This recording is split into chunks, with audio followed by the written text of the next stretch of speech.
આત્મનિષ્ઠા, પતિવ્રતાપણું ને દાસપણાનું.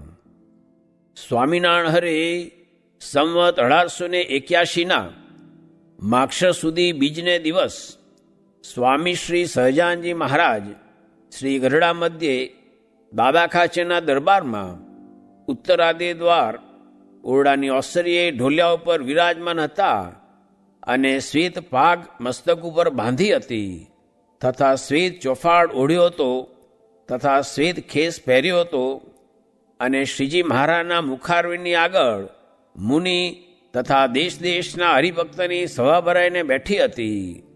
પછી શ્રીજી મહારાજે પોતાના ભત્રીજા જે અયોધ્યા પ્રસાદજી ને રઘુવીરજી તેમને બોલાવીને કહ્યું છે, તમે અમને પ્રશ્ન પૂછો. પછી પ્રથમ અયોધ્યા પ્રસાદજીએ પ્રશ્ન પૂછ્યો છે, આ સંસારને વિશે એવો પુરુષ હોય જે આઠો પહોર તો સંસારની વિટમણામાં રહ્યો હોય અને ગમે એવું યોગ્ય અયોગ્ય કર્મ પણ થઈ જતું હોય અને તે એક ઘડી કે બે ઘડી ભગવાનનું ભજન કરતો હોય ત્યારે તે ભજનને કરીને તેણે દિવસ બધામાં પાપ કર્યું તે બળે કે ન બળે એ પ્રશ્ન છે. પછી શ્રીજી મહારાજ બોલ્યા છે, સારો દિવસ પ્રવૃત્તિ માર્ગમાં રહીને ગમે તેવી ક્રિયા કરી હોય ને ભગવાનનું ભજન કરવા બેસે તે સમયે એ ભજનના કરનારાના ઇન્દ્રિયો, અંતઃકરણ અને જીવ એ સર્વે એકાગ્ર થઈને જો ભજનમાં જોડાય તે એવી રીતે એક ઘડી કે અડધી ઘડી પણ જો ભગવાનના ભજનમાં જોડાય તો સમગ્ર પાપ બળીને ભસ્મ થઈ જાય છે. અને ઇન્દ્રિયો, અંતઃકરણને જીવ તે એકાગ્ર થઈને જો ભગવાનના ભજનમાં ન જોડાય તો એના ભજન થકી તો ઘડી કે અર્ધ ઘડીમાં પાપ ન બળે અને એનું જે કલ્યાણ તે તો ભગવાનને પ્રતાપે કરીને થાય એનો એ જ ઉત્તર છે. પછી રઘુવીરજીએ પ્રશ્ન પૂછ્યો છે, હે મહારાજ, આ જીવનો મોક્ષ તે કેમ કરે ત્યારે થાય છે? પછી શ્રીજી મહારાજ બોલ્યા છે, જેને પોતાના કલ્યાણની ઈચ્છા હોય તેને પોતાનું દેહ, ધન, ધામ, કુટુંબ, પરિવાર એ સર્વને ભગવાનની સેવામાં જોડી દેવા અને ભગવાનની સેવામાં જે પદાર્થ કામ ન આવે તો તેનો ત્યાગ કરી દેવો. એવી રીતે જે ભગવાન પરાયણ વર્તે તે ગૃહસ્થાશ્રમી હોય તોય પણ મરે ત્યારે ભગવાનના ધામમાં નારદ સંકાદિકની પંક્તિમાં ભળે અને પરમ મોક્ષને પામે એનો એ જ ઉત્તર છે. એવી રીતે શ્રીજી મહારાજ વાર્તા કરીને પછી પોતાની ઈચ્છાએ કરીને બોલતા હવા છે, અમે જે દિવસથી વિચારીએ છીએ તે દિવસથી અમારી નજરમાં એમ આવે છે જે જીવના કલ્યાણને અર્થે 3 અંગ છે તે અતિ સુખદાયી છે. તેમાં એક તો અતિશય આત્મનિષ્ઠા, જે સુખજીની પેઠે આત્મરૂપ થઈને પરમેશ્વરનું ભજન કરવું, અને બીજું પતિવ્રતાનું અંગ, જે ગોપીઓની પેઠે પતિભાવે ભગવાનનું ભજન કરવું, અને ત્રીજું દાસપણાનું અંગ, જે હનુમાનજી તથા ઉદ્ધવજીની પેઠે દાસભાવે ભગવાનનું ભજન કરવું. એ 3 અંગ વિના કોઈ રીતે કરીને જીવનું કલ્યાણ થતું નથી. અને અમે તો એ 3 અંગને દ્રઢ કરીને રાખીએ છીએ અને તે 3 અંગમાંથી જેને એકે અંગ દ્રઢપણે હોય તો તે કૃતાર્થ થાય છે. અને હવે એ 3 અંગવાળાના જે લક્ષણ તે નોખા નોખા કરીને કહીએ છીએ તેમાં આત્મનિષ્ઠાવાળાનું તો એ લક્ષણ છે જે એક કોરે તો આત્મા છે અને એક કોરે તો દેહ, ઇન્દ્રિયો, અંતઃકરણ, 3 ગુણ, 5 વિષય એ આદિ જે માયાનું ટોળું તે છે. અને એ બેના મધ્યને વિશે જે વિચાર રહે તે વિચાર જ્ઞાન સ્વરૂપી છે. તે વિચાર જેમ વાયુ રહિત સ્થળને વિશે દીપકની શિખા અતિશય સ્થિર થઈને રહે છે તેમ સ્થિર થઈને રહે છે. અને તે વિચાર દેહ, ઇન્દ્રિયોને અંતઃકરણ એમને આત્માસંગાથી એક થવા દેતો નથી અને તે વિચાર પણ આત્માસંગાથી એક થતો નથી. અને જ્યારે તે વિચારને જીવ પામે છે ત્યારે તે જીવની વૃત્તિ કાશી સુધી લાંબી હોય તે વરતાલ જેટલામાં આવે છે. અને પછી તે વિચાર જ્યારે દ્રઢ થાય ત્યારે વરતાલ થકી આ ગઢડા જેટલામાં આવે છે ને પછી આ ગઢડા જેટલે લાંબી વૃત્તિ હોય તે સંકેલાઈને પોતાના દેહ જેટલામાં રહે છે અને પછી દેહમાંથી વૃત્તિ ટૂંકી થઈને ઇન્દ્રિયોના ગોલકમાં જ રહે છે અને પછી ઇન્દ્રિયોના ગોલક થકી ઇન્દ્રિયોની વૃત્તિ છે તે અંતઃકરણ સન્મુખ થઈ જાય છે ને પછી ઇન્દ્રિયોની ને અંતઃકરણની જે વૃત્તિ છે તે આત્માને વિશે લીન થઈ જાય છે, ત્યારે એ જીવના વાસનાલિંગ દેહનો નાશ થયો કહેવાય છે. અને એ વિચાર છે તે જ્યારે આ જીવ સંગાથે મળે છે ત્યારે તે જીવના હૃદયને વિશે પ્રકાશ થાય છે અને પોતાના આત્માનું બ્રહ્મરૂપે દર્શન થાય છે ને તે બ્રહ્મને વિશે પરબ્રહ્મ જે નારાયણ તેનું પણ દર્શન થાય છે. અને તે દર્શનના કરનારાને એમ અનુભવ થાય છે જે હું આત્મા છું અને મારે વિશે જે પરમાત્મા છે તે અખંડ રહ્યા છે. અને એવી રીતની અખંડ સ્થિતિ રહે એ આત્મનિષ્ઠાની અતિ ઉત્તમ દશા છે. અને પતિવ્રતાનું જે અંગ છે તે તો વ્રજની ગોપીઓના જેવું જોઈએ. જેમ ગોપીઓએ જે દિવસ થકી શ્રી કૃષ્ણ ભગવાનના ચરણાવીનો સ્પર્શ કર્યો તે દિવસ થકી જેટલા સંસાર સંબંધી જે સુખ તે સર્વે ઝેર જેવા થઈ ગયા, તેમ જેને પતિવ્રતાના અંગની ભક્તિ હોય તે ગમે તો ઇન્દ્ર જેવો રૂપાળો પુરુષ હોય તથા દેવતા જેવો હોય તથા કોઈક રાજા હોય ને તેને જ્યારે દેખે ત્યારે જેમ સડેલ કૂતરાને દેખે અથવા વિષ્ટાને દેખે ત્યારે અતિશય ગ્લાનિ પામીને દ્રષ્ટિ પાછી ખેંચી લે છે, તેમ દ્રષ્ટિ પાછી ખેંચાઈ જાય. તે ઉત્તમ પતિવ્રતાની રીતિ છે. તે માટે જેની એક ભગવાનની વિશે જ પતિભાવે કરીને વૃત્તિ જોડાણી છે તેનું બીજા કોઈ પુરુષને દેખીને મન રાજી થાય જ નહીં. અને ત્રીજું, જેને દાસભાવે કરીને ભક્તિનું અંગ છે તેને પણ પોતાના જે ઈષ્ટદેવ છે તેનું જ દર્શન ગમે અને તેની જ વાર્તા સાંભળવી ગમે ને પોતાના ઈષ્ટદેવનો સ્વભાવ ગમે અને તેની જ પાસે રહેવું ગમે. એવો પ્રીતિવાન હોય તો પણ પોતાના ઈષ્ટદેવની સેવા સારું ને રાજીપા સારું રાત દિવસ એમ ઈચ્છા કરે છે મને મારા ઈષ્ટદેવ કંઈક આજ્ઞા કરે તો હું અતિશય હર્ષે કરીને કરું. પછી પોતાના ઈષ્ટદેવ છે તે આજ્ઞા કરે તો છેટે જઈને રહે તો પણ રાજી થકો રહે, પણ કોઈ રીતે અંતઃકરણમાં ખેદ પામે નહીં અને આજ્ઞાને વિશે જ પરમ આનંદ માને. એ દાસત્વ ભક્તિની ઉત્તમ દશા છે. એવા દાસત્વ ભક્તિવાળા તો આજ ગોપાળાન સ્વામી છે અને બીજા મુક્તાન સ્વામી છે.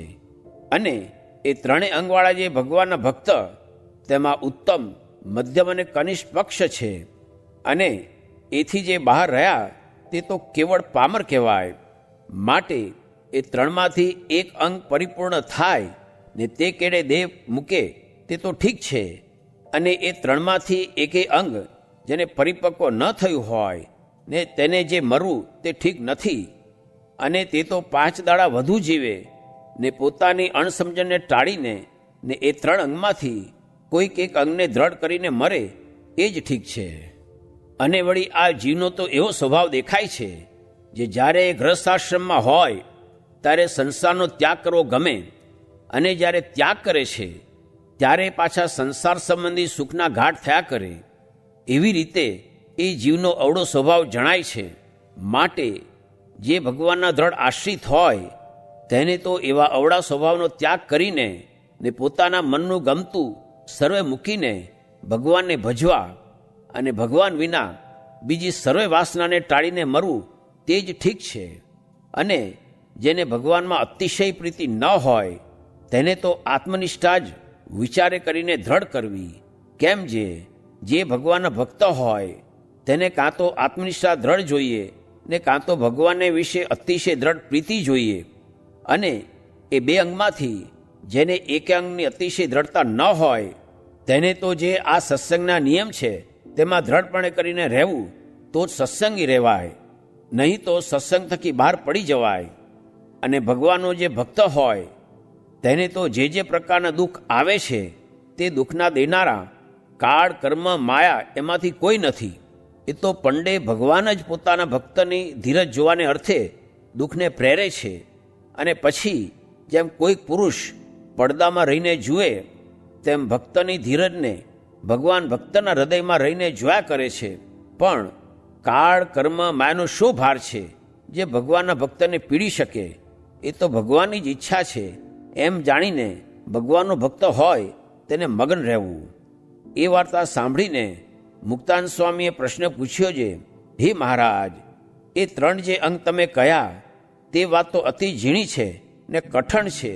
તે કોઈકના જ સમજ્યામાં આવે ને કોઈકના જ વર્ત્યામાં આવે, પણ સર્વેને ન આવે.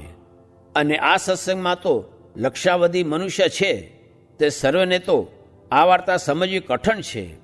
માટે તે કેમ કરે ત્યારે તેનું રૂડું થાય.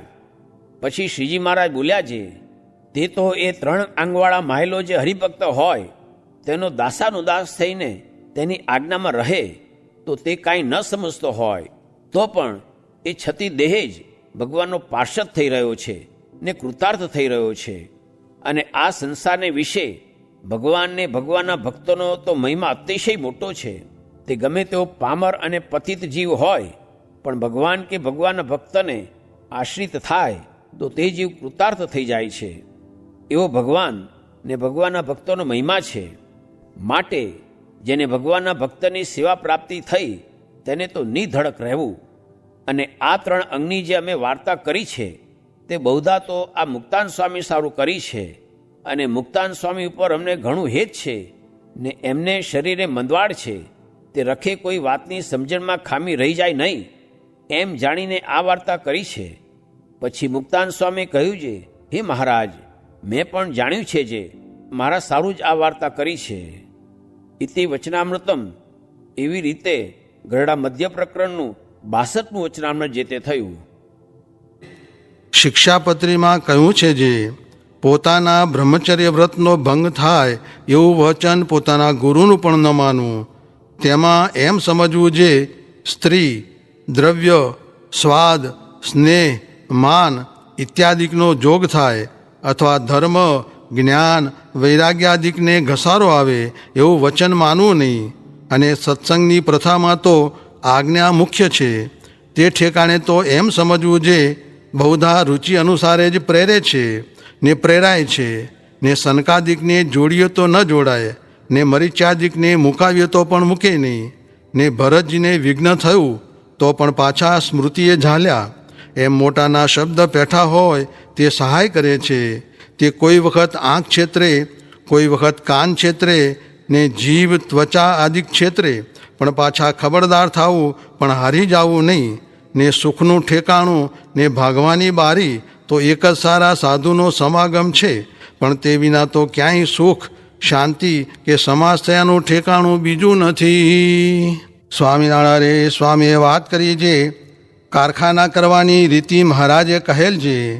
સાવજ હોય તે દિવસમાં 3 તલપું નાખે ને તેમાં આહાર મળે તે ખાય.